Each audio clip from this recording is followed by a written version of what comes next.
This is Tell Me Something Good About Retail with Bob Phibbs, the Retail Doctor. Everybody, if you work with people, everybody that you work with is asking you the question, let me know when it gets to the part about me. And sometimes we hear that and we think, well, those entitled little shining stars in my life, like, let me know when it gets to the part about me. But I don't think it's so much about entitlement as it is about just good business. Welcome to Tell Me Something Good About Retail with your host, Bob Phibbs, the champion for a more human connection in retail for over 30 years as a retail doctor. Bob is the authority on brick and mortar retail across the world, who works with some of the biggest luxury brands to independent retailers of all sizes.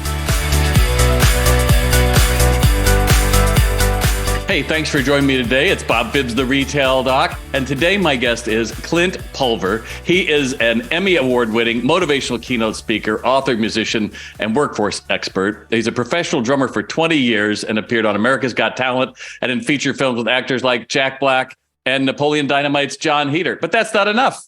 Through his work and his research in the Undercover Millennial, that's what I really want to find out about.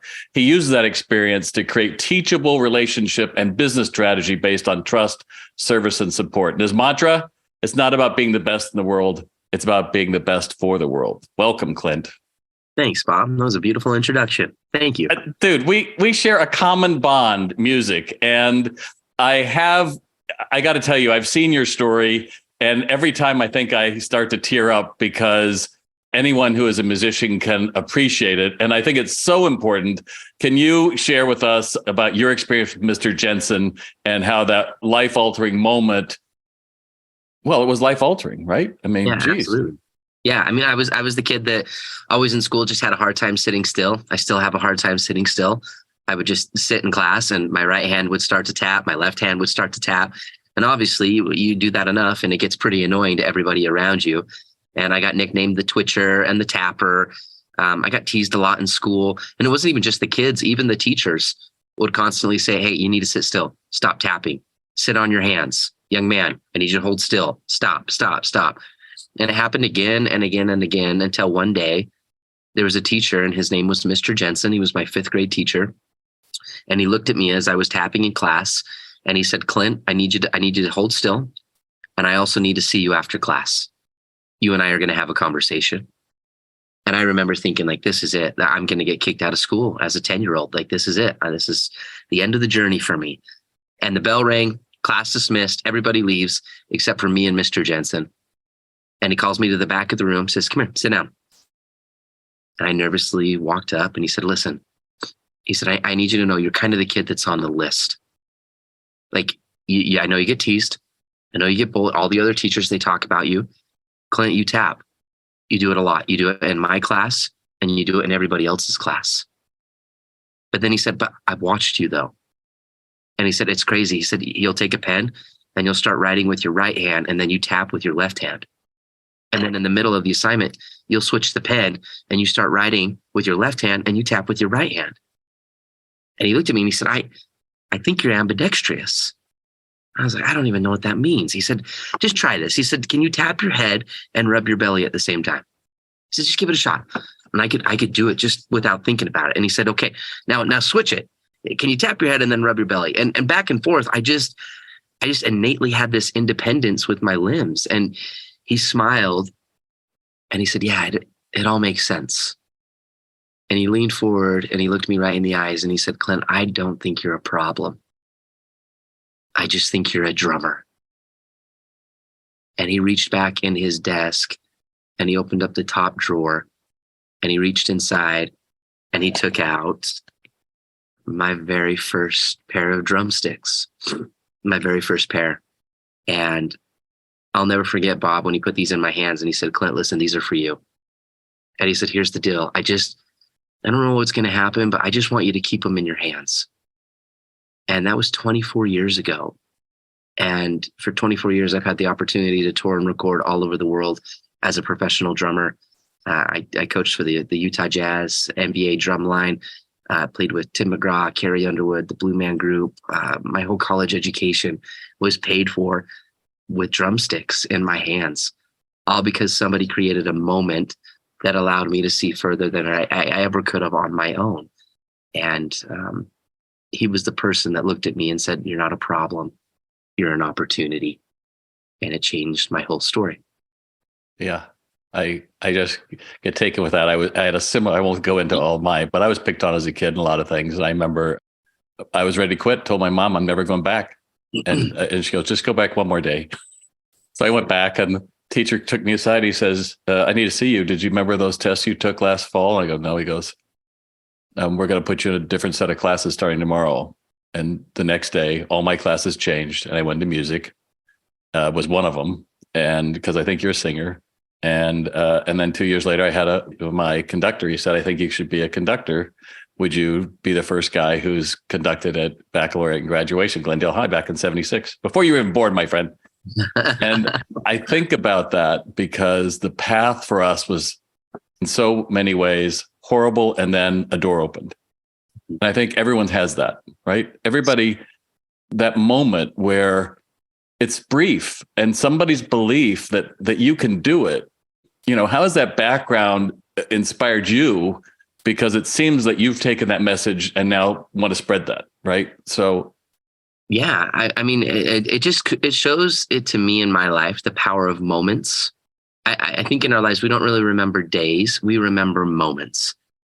And I think great leaders, great moms, dads, friends, spouses, partners, like they get really good at creating moments in other people's lives to the point where those people go, "I like myself best because I'm with you."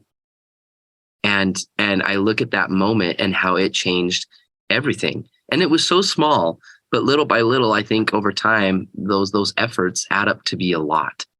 And it's the moments of connection. I believe everybody, whether you're in the retail space, you're in the leadership space, you're in the parenting space, whatever it is in your life, everybody, if you work with people, everybody that you work with is asking you the question, "Let me know when it gets to the part about me." And sometimes we hear that and we think, well, those entitled little shining stars in my life, like, let me know when it gets to the part about me. But I don't think it's so much about entitlement as it is about just good business. I think it's about honesty. Not to interrupt you. It's like, that's just, isn't it great that kids could say that instead of just shut up? Yep. Mm-hmm, mm-hmm. And if you just said that, imagine if somebody just said that in an interview, somebody just said that in a performance review or on the floor of a retail store and just said, "So what about me?" We have trouble I have online training. And one of the things people say is I have trouble getting them to take the training. It's like, did you connect the dots to what they could learn from it instead of you're going to do it? Correct. When we choose to do something is very different than when we are forced to, right? So, and your work with Undercover Millennial, how many people did you interview? So we're now up to 11,000. It just boggles my mind that you've talked to 11,000 people about work and that they were so honest and willing to tell you. So what are some of the things that, I don't know if I'd say surprised you, but areas that a lot of people may not recognize, right? Because to your point, you could just say they're all entitled, but I think there's more to it. So let me give a little context to the background of how this came to be. I was actually in your neck of the woods, but I was in New York, and I was a part of a mastermind group, and we're in the hustle and bustle of the city, and we're meeting with other business leaders, learning about what they're doing, what's working. And this one gentleman, he owns a sporting goods store in downtown Manhattan, and we're talking about his business and how it's amazing and how it's thriving. And he's this older gentleman, and he's a little gruff. And I asked him just out of curiosity, I said, "Do you feel like the way you manage today is the same way you managed employees 20 years ago?" And he said, "Oh, absolutely." He said, "Nothing's changed." He said, "I manage the same way and we get results, kid. I promise you, we get results." And I was like, wow, okay, interesting. And I remember, looking around his store, because we're in the store and everybody was my age or younger. So younger employees, millennials, Gen Z. And I just thought to myself, I said, I wonder if they would say the same thing. I wonder if they would track with you and have the same story of how grandiose and amazing your business is and that there's no need for adaptation, right? He felt the need to change how he did strategy, but when it came to how he connected with the younger generation, no need to change. I said, okay. So I thanked him for his time. We had 45 minutes to kill until we needed to be to the next place. I had nothing else to do. I literally looked how I look today. I had a hoodie on, a backwards hat, and I had nothing to do. So I walked up to one of the employees out of curiosity, and I just said, "Hey, I'd love to know, what's it like to work here?" And the employee kind of got quiet. Started to look around. It felt like an illegal drug exchange.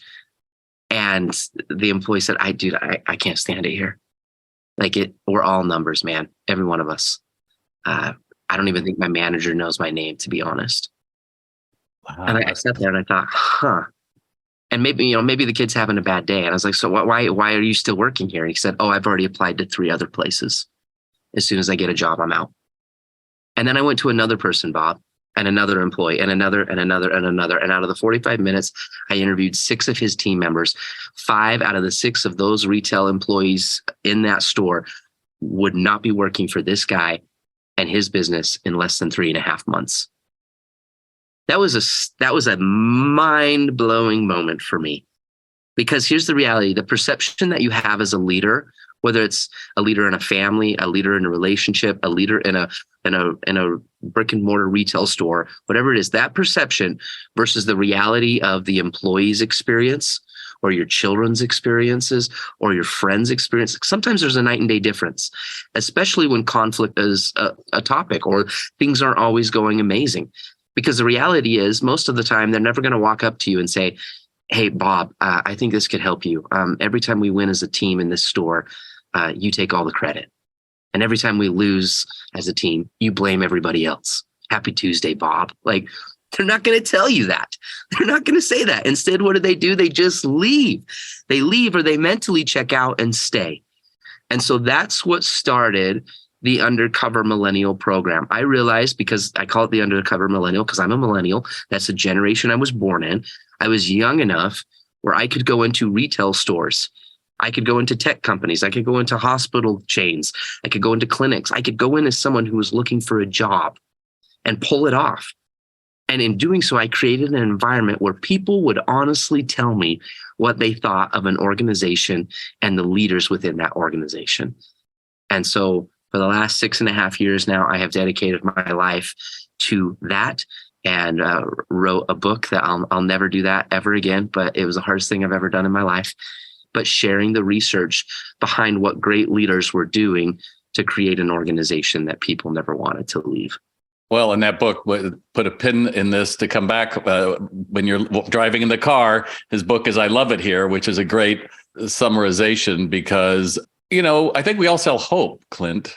Yes. When I say this a lot of times in retail, it's like, people walking into a store at 10 a.m., they're hopeful. These are people who want to get the guy or the girl, or they just had a kid or they moved, or, they're there. If they're not hopeful, they're at a bar at 10 a.m. So why do we let our employees walk around with a mental toothache we just go, he's just having a bad day. It's like, we don't have that luxury anymore, right? Mm-hmm. With less people on the floor, we're all dealing with so many more things than what our face is, right? The kid who's doing their best and maybe their shirt is wrinkled because they don't have an iron at home, or because their mom's got Alzheimer's and they're taking care of. There's a million things, but it is a fine line between being nosy about someone and knowing all the backstory so that you aren't really able to manage them. You're afraid of helping them and leaving them alone. So what do you think the perfect balance? Yeah.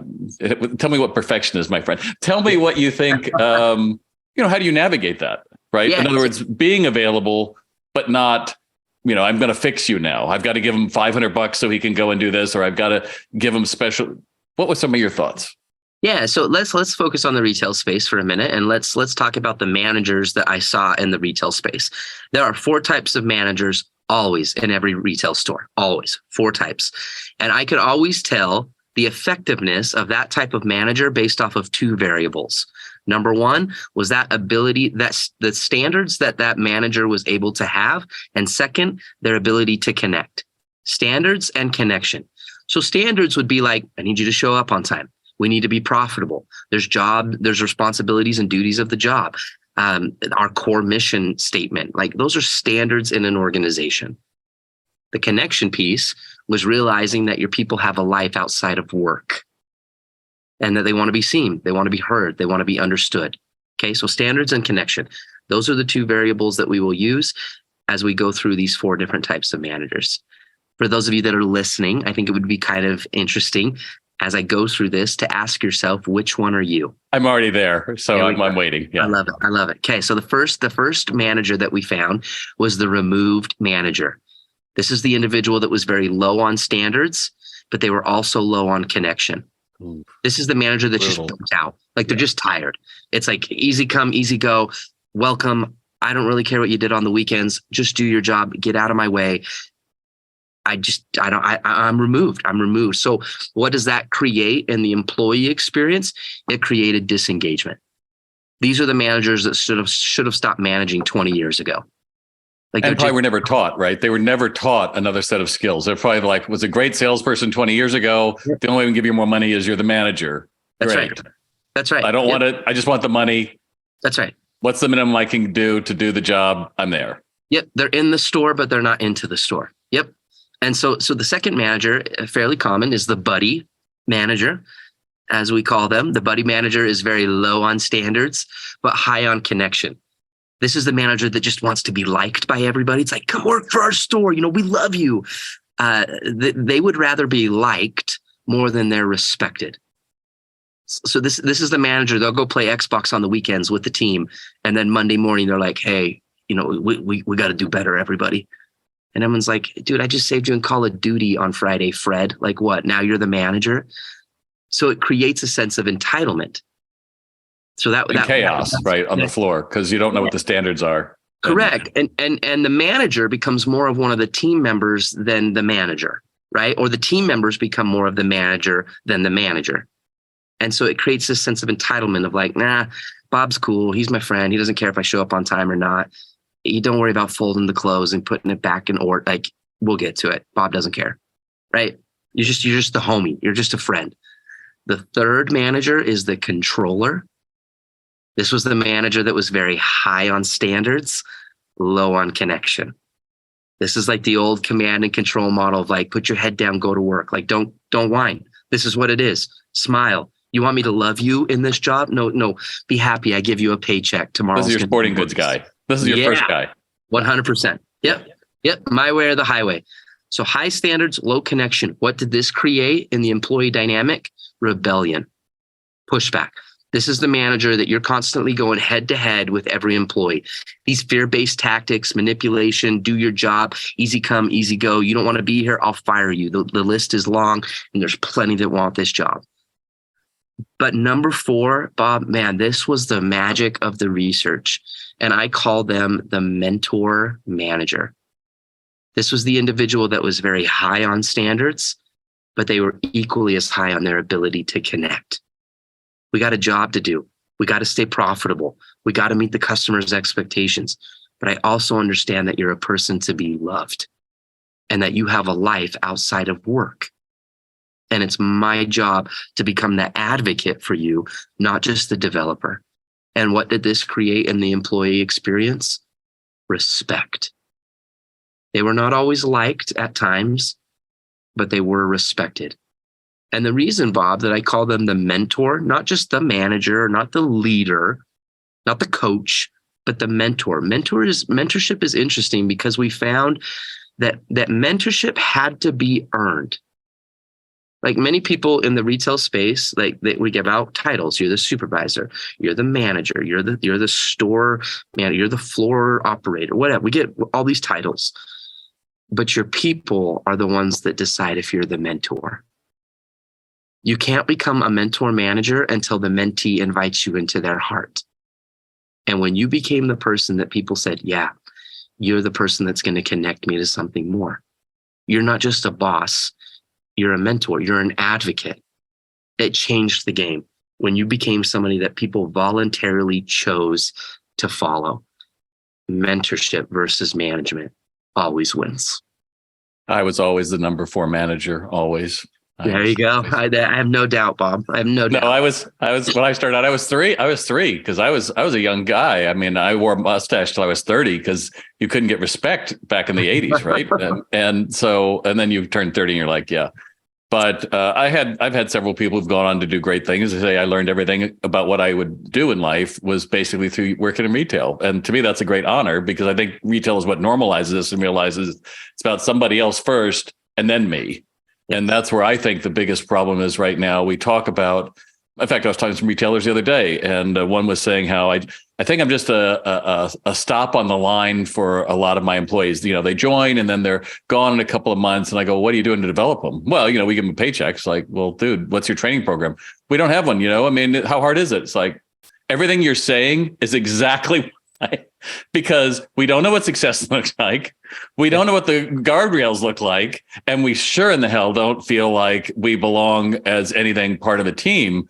And then, oh, well, we do team events. You're like, yeah, you can't bolt it into it, right? That's one of the things I always see when you see the big box guys, you know, the big mucky muck is coming through the store. Who's he talk to? Talk to the manager. Just go talk to someone on the floor like you did, right? Totally. Just go and try it. It shouldn't be a mystery, but I think part of that is showing the effort, right? I mean, I couldn't probably get away with somebody telling me, maybe I could put the backward hat on, but you know, someone confiding in me, it sucks to work here. But we got to try. And more importantly, I think to your point of number 4, if that's what we want to be, then you're going to have to teach people, because in this day and age, this thing is what's teaching everybody. And with AI and all the other stuff that we don't need to talk, you don't need original thought, and you leave the best of you at the door. And yes. I think that's what you're saying is, how do we find a place for that someone can then say, oh, I'm better working here because the way I feel with this woman, this guy, as my running buddy, not as my boss, but as somebody I'm going to learn from. Does that make sense? Yeah, I think when I look at the scale of, okay, standards and connection, and the goal is to become high in both. But which one do you start with? Connection. We learned first and foremost that no significant loyalty will ever happen in retail without significant connection. Why? Again, because every employee is asking you the question, let me know in this store, your product, your agenda, let me know when it gets to the part about me. And if we can teach managers and we can develop managers to be able to become something that people voluntarily choose, right? You become the person that goes, okay, I can connect you to something more. Because traditional leadership is about standing at the front of the ship, you're at the helm of the ship, and the goal would be, let's get us from point A to point B to point C. Here's the vision, and this is how we're going to do it. Follow me, right? Management is all about effectiveness and efficiency. How do we get the boat to move faster through the water? Mentorship is about taking care of people on the ship. That's the difference. And we looked at why did some teams choose this manager versus the other manager? Well, it's because that manager became the mentor. Yeah, but what did that manager possess that gave him or her the opportunity to be chosen by people? And we narrowed it down to 5 C's: confidence, credibility, competence, candor, and the ability to care. If a manager possessed those 5 things, so confidence, meaning they were confident in their mindset, they were confident in their communication. Confidence exuded trust. Credibility was huge. What's your background? Have you ever worked the floor? Do you really know what it's like to do my job? Or do you just sit back and manage inventory in the back and make sure everybody shows up on time? Credibility mattered. Competence was also a key factor. I want to mentor from somebody that's a practitioner, not just a theorist. Like, we know this as musicians. If I go to you and I want to learn from you to become a professional drummer, I kind of want to know, are you gigging on the weekends? Like, do you play? Or are you just somebody that knows everything about percussion theory? There's a difference there. So competency mattered. Candor. We saw that great mentors had the ability to create relationships so strong that honesty could exist. Because it's not all sunshine and rainbows. Yeah, it's not all just, let's connect and I just want to love you. Like, no, we have high standards as well. But it's that bank account principle, right? When a manager understood that every day I'm making deposits with my people, and that allows me at times to make the withdrawals. The problem exists is when a manager tries to make so many withdrawals every day with a person and they've made no deposits of connection, no deposits of trust. So the bank account's empty. So you can't have candid conversations. That's where we hit we start butting heads. That's when you become this rebellious type of toxic culture that sometimes can exist in a retail space a lot. And then that fifth C is the ability to just give a darn, like to care, really care. When people felt like they were advocated for, not just being developed, it mattered. Those 5 C's, if you can master that and become that, where people go, yeah, you're the person that's going to connect me to something more. I experience myself best when I'm with you. I love that. You win.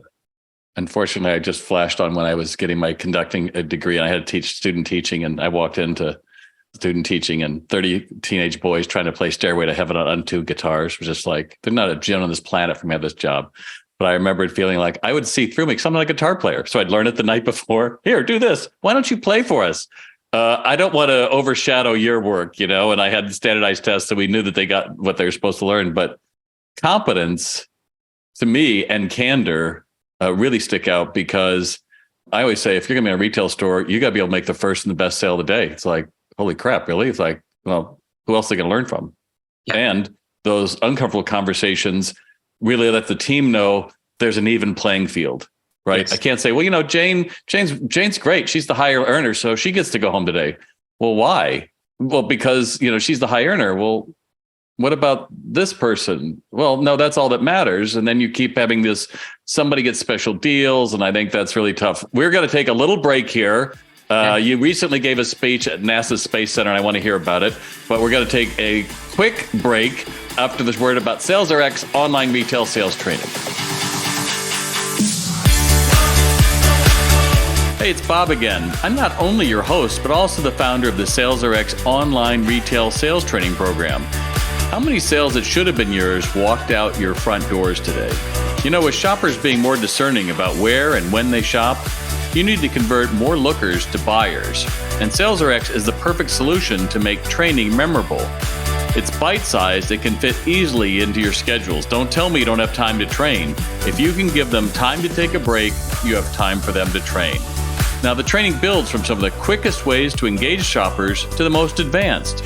Everything is planned so you can implement your sales training program with a click of a button. And there's a reason we're on 4 continents training thousands, because SalesRx is scalable. Everybody learns the same new skills that will grow your sales. In fact, 83% of users report a double-digit increase in their sales within 6 months. Wouldn't you like that to be your story? Visit SalesRx to learn more and set up a call with me to see how we can help. That's SalesRx.com.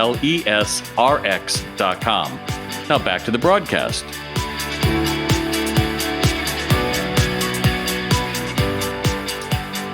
All right, we are back with Clint Pulver, and the amazing drummer, the amazing motivational speaker, and insight to retail person extraordinaire. And you were invited to speak at NASA's Space Center on the topic of leadership. So I'm curious, in a world where it's all about SpaceX and all of this, what did you learn? Because as a little boy, to me, NASA was the hero in the 60s, and we're in the middle of all the unrest in America, and every week, there was a Life magazine that came with pictures of space and the dreaming of all the young boys. It was one place we could focus on. I bet the people you met probably worked there because of that, right? Because Absolutely. That was their experience. Absolutely. So my background is in aviation. I was a pilot and helicopter pilot, and that was like my first love. And I was a kid that had every toy helicopter hanging from my ceiling you could buy from Toys R Us. I just loved it. And then I had an eye disease that kind of ended that whole career path for me. And I wasn't able to fly professionally. So my whole life changed. But the love of aviation and flight and exploration that aviation just brings, it's just a part of the pedigree of flight. There's nothing that stirs my soul more. And so to be invited to go and present my research, my training, and perform to some of the most brilliant humans on the face of this planet, I believe, and to all of the astronauts, and to be just welcomed into a place where they don't really bring speakers into. They don't really bring outside people in. If they do, they'll bring a former astronaut in, or a former engineer, or something like. I'm just a kid from Heber City, Utah. That's nothing truly that special, but to come in and to do that was just a moment I'll never forget. It was just an honor. It really was. And you see what they're doing and the energy and the culture and the drive to get back to the moon. I mean, I sat in the Houston Mission Control Center with an astronaut that had been to space 4 different times. And we sat in that room with the lights dimmed, and he just told me about everything that was going on. And like, it was unreal. It was the most epic thing. And to think that right now they're doing that, they're getting ready to go back. And then we sat in the current and working mission control as 4 astronauts were out doing a spacewalk on the space station. And like, it was an incredible experience. And I got to witness and see things that I don't think very many people get to see. And it was just a life-changing moment for me. See, I think that's the thing. Musicians, we are in this world because when you're in a performance, you're doing your work, like with a choir or orchestra, you're doing your work, you're communicating with them. It's going great. And then we got that connection. And then you know that they're connecting to that audience, and that audience got this connection. And then that audience is giving it back to you. And you realize you're in this smoke of a world that nobody else sees. You're here. Yes. But you're also not here. You're seeing that you're here, right? It's almost like you're watching the sun set and you're only here. You're the only one witnessing because you're right there. That's what I hear as you're describing that. I totally get it because it's music. It's the same thing. Yeah. There was a moment, Bob, as I was actually playing the drums at NASA, and we do this drumline experience, and everything was just perfect. And I completely had an outer body moment where I just said, look at what is happening. Like, this is crazy. Like, as my hands and feet are moving 1,000,000 miles an hour, and I just looked around and I was just on cloud 9. It was unforgettable. And somewhere out there, Mr. Jensen is saying, you got it, kid. Yeah, absolutely. I love it, my friend. Well, listen, you've created your own masterclass program recently. And what do you hope a learner gets from taking it? Is it for bosses? Is it for, who is it for? And what is the reason they should be looking at taking it? Because let's face it, if you've been with me now, we've been on this for 40 minutes. It feels like it's only been 5 minutes. And I know we have to cut off because he's probably got somewhere phenomenal to go. But tell us about your masterclass program, my friend. Yeah, thanks for asking, Bob. My biggest pet peeve as a speaker is I go in, I do the show, do the presentation. Everybody's ecstatic. Everybody's learning a lot of things. Ideas are generated. And then they go home. And a week goes by, 2 weeks go by, life sets in, stresses, the routine, the hustle and bustle, everything. And it just, you can very quickly lose that momentum. And so I created a 52 video masterclass series, which basically took my book and my research, and we videofied the book into small, micro-sized learning videos. Each video is no longer than 6 to 7 minutes long, and they are highly produced, very excellent quality. It's not just a talking head. It's a reenactment of these stories of what great managers were doing to create better stories at work for their employees. And the hope was for 52 videos, so 52 weeks in a year, right? That's why we did 52. So that one video a week, everybody that gets and takes this course is going to get one idea, one opportunity to increase connection, one idea on how to create a sense of ownership in your retail store, one opportunity to elevate engagement. And again, done in a very engaging and exciting way, but digestible. It's simple. It's easy to do. And then we created curriculum with a workbook that goes along with the masterclass. And we titled the workbook, it's called I Love It Here Workbook, but the framework was 1-to-1. I feel like the best connections are always made 1-to-1. And so it's one big idea, 2 pieces of research from my work as the Undercover Millennial, and then 1 moment to master. And we've got this out to 27 different organizations. We just launched it last month. And it's taken off, and it has been so amazing to hear how the organizations are creating the discussion consistently around employee retention and around creating a workplace that people want to be there. They want to choose it. They want to be in a place where they don't just survive in the retail space, but they actually thrive. And so it's been a lot of work. It took me 2 years to create. I'll never do it again. But I'm really glad that we never did. say never. You're a guy who's always innovating, my friend. Yeah.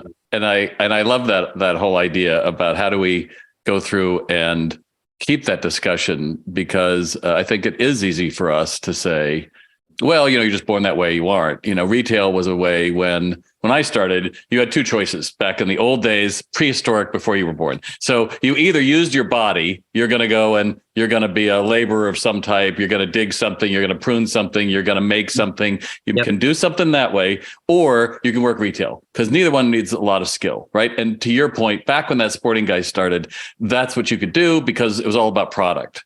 Well, nowadays, an 18-year-old could be doing Uber at night or DoorDash and checking it out. So the challenge is that we are not the only place. And in fact, a lot of people still look down at retail or service industry. And yet, if you look at almost any CEO, you go back to any CEO and you say, what do you think where you learned your job the most? And they will always come back to something about either hospitality, restaurant, or retail, something that said someone else is more important. So as we come to the end of our time here, I only have a couple more questions for you, my friend. But, you and I are fairly driven individuals, and I think we want to make the world a better place. I think we can change the world with people working and shopping and retail. That's my mantra. And you obviously have a similar, broader idea of how do we have human connections. But not everybody listening today feels as empowered as we do. And it could be somebody at the C level. This could be a manager, it could be an owner. They bought this business, they made it through COVID. And now, recession and inflation, it's hard to get employees, and I'll just do it myself. And the same thing, there's people who the known, I hate it here, is somewhat easier than, well, I don't know if I want to go out and it might be worse, right? So what does it take for somebody that might be more unfulfilled in their thinking to make that switch? Because I think a lot of it has to start internally, doesn't it? Yeah, absolutely. And I think you're fair to ask yourself the question of, do you really want to be here, right? You still hold the pen and you have a story that you can continue to write. And if that story is outside of retail, that's okay. Let me be the person to say, that's okay. And sometimes we keep banging our head against the wall, hoping that something's going to change and that one day we're going to just enjoy managing employees that never listen and dealing with the revolving door of turnover and all of the hard stuff in retail. And if that doesn't have a sense of fulfillment anymore, even if the challenge of that is not something that adds some spice and passion into your life, if you feel like you're not able to provide in a way that's sufficient for you, then go write a story somewhere else. And I think that's a good thing to say. That's a good thing to think about. And I've seen it time and time again, people that should have stopped and left this industry years ago. You still hold the pen. So you owe it to yourself to go and write a story in a place that's going to allow you to live, not just exist. Live. Yeah. That's a great point. Because I remember I quit a job after 14 years and I just said, what the boss had said, what's the company's greatest asset? I go, it's employees. He goes, wrong. It's like, wrong. And so it goes around the room and finally he says, it's customers. And I walked down to his office. I said, the only way we ever got here was with what we did with our employees. Customer didn't go anywhere. I'm out in 2 weeks. And then it was like, what are you going to do now? It's like, I don't know. And I went to a Tony Robbins seminar and he said, you better come up with a brand nobody else can do. Got the retail doctor, formed it, and then figured out the rest of it. But to your point, at some point you say, this hurts enough. Now it hurts enough, right? Now it hurts enough. I got the bruise. I'm willing to say, this is hurting. Yep. Move on. And it doesn't have to be bad, as clearly as the stories that you have in your book as well, my friend. Well, you've been so generous with your time today, Clint.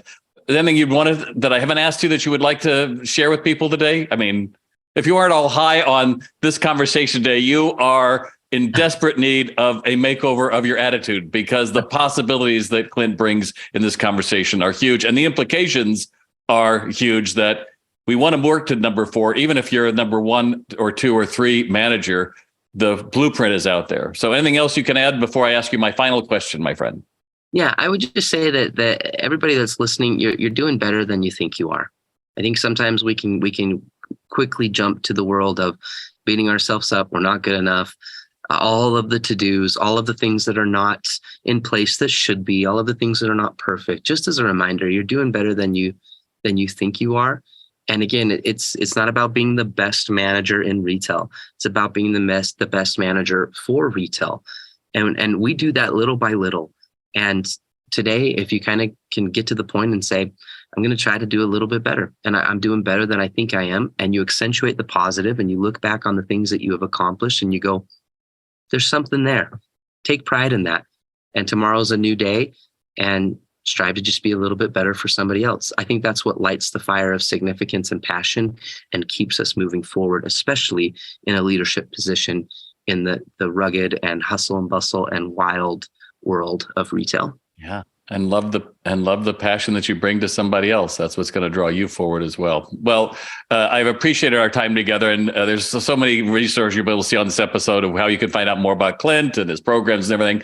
So tell me something good about retail, Clint.